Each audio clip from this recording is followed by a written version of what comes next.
केदार यांच्या प्रति भावपूर्ण आदरांजली अर्पण करतो।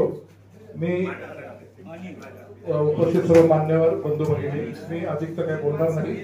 सगळे विषय तर सगळ्यांनी चर्चा केलेली आहे। महत्वाची गोष्ट आणि महत्वाचा निर्णय या मीटिंग पासून आपण असा घेऊ की आपल्या आमदार साहेबांनी सांगितले, ताईंनी सांगितले की आता ठीक आहे, उपाययोजना करतोय, कंट्रोल करतोय, आता उद्या लगेच हल्ला थांबेल असं होईल का? 8-15 दिवसांनी पण एखादा हल्ला होऊ शकतो। तर आपल्याला बिबट मुक्त त्यांनी जी घोषणा दिली ही अत्यंत महत्वाची आहे। आणि बिबट मुक्तीसाठी आपण काय केलं पाहिजे, त्याच्यासाठी आता कायद्याचे जे काही आड प्रश्न आहेत त्यासाठी आमची जी प्राथमिक चर्चा झाली होती ती खासदार साहेब आणि आमदार साहेबांची एक तारीख घेऊन आपण येत्या काही दिवसांमध्ये एक मोठं आंदोलन केलं पाहिजे तालुका पातळीवर, सगळ्या पक्षांनी एकत्र येऊन।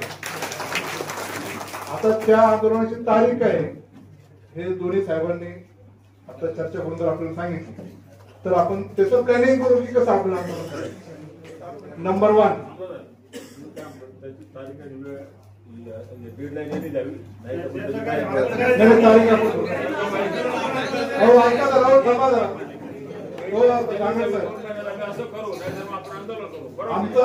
ठाकरे साहेब, आमचं म्हणणं असं आहे की हा तालुका बिबट मुक्त होण्यासाठी हो सगळे आपल्या बिबट मुक्त झाल्याशिवाय हे थांबणार नाही। आपण हे किती जरी केले, सौर कुंपण करायला उपाययोजना केली, अटॅक होणारच आहे। म्हणून बिबट मुक्त करायचं म्हणजे काय करायचं, आता ते नसबंदीसाठी परवानगी ते प्रत्यक्षात आहे, मारू शकतो का नाही मारू शकतो, फक्त त्याला पकडू शकतो आणि कुठेतरी नेऊ शकतो। फक्त पकडण्यासाठी सरसकट जुन्नर तालुक्यातले बिबटे पकडण्यासाठी आम्हाला तुम्ही हेल्प करायची। आणि तुम्ही आम्हाला हेल्प कशी करणार आहे, तुम्हाला आम्ही खासदार साहेबांचं मनोगत किंवा त्याच्या आधी कसं करणार तुम्ही सांगा, तर आम्हाला मार्ग सांगा की आपलं असं करते।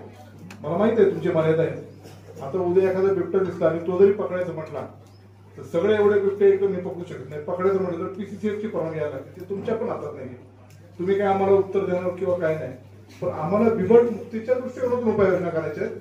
त्याच्याकरता इथले सगळे बिबटे पकडल्याशिवाय हा मार्ग निघणार नाही। नाही तर अशा बैठका होत राहतील, बैठका अनेक झालेल्या आहेत, अजूनही होतील। याला दोष दे त्याला दोष दे, एकदम रंगीत भाषण कर, याला काय अर्थ होणार नाही। आपल्याला सगळी पकडली पाहिजे आणि सगळं पकडण्यासाठी काय करायचं तर आम्ही ठरवलं की आम्ही आंदोलन करणार या 2 साहेबांची तारीख घेऊन, आणि त्याच्यावर तुम्ही काय करणार एवढंच आम्हाला ठाकरे साहेबांचं सांगा। धन्यवाद।